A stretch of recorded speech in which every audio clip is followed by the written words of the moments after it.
So hi everyone. Today we are going to see about the generation of double sideband suppressor carrier AM wave.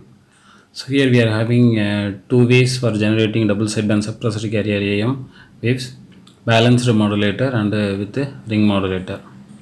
So here we are going to see about the balanced modulator for the generation of double sideband suppressor carrier AM. Here the circuit is given in the figure. The circuit is used for the generation of double sideband suppressor carrier AM. So here two nonlinear devices are connected in balanced mode in order to suppress the carrier wave.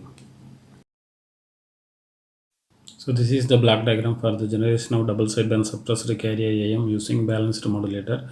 So here two transistors are identical and the circuit is symmetrical since the operation is confined to the nonlinear region of its transfer characteristics.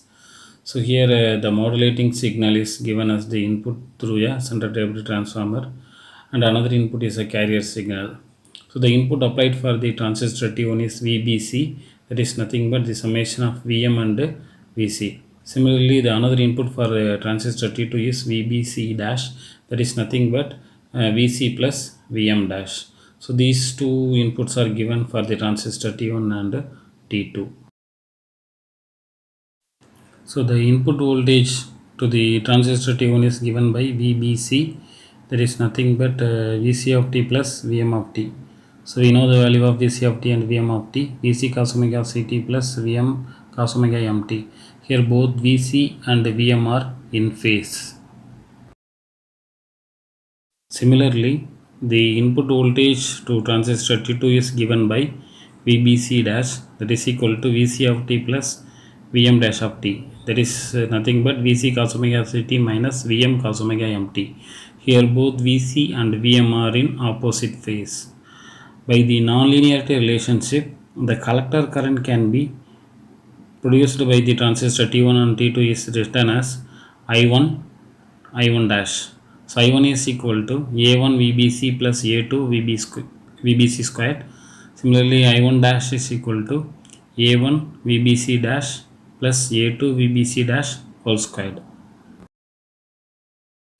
So where A1, A2 are constants, by substituting the values of VBC and VBC dash from the equation 1 and 2 in equation 3 and 4, we get I1 and I1 dash. Substitute the values and expand that equation. Finally, we will get the value of I1 and I1 dash.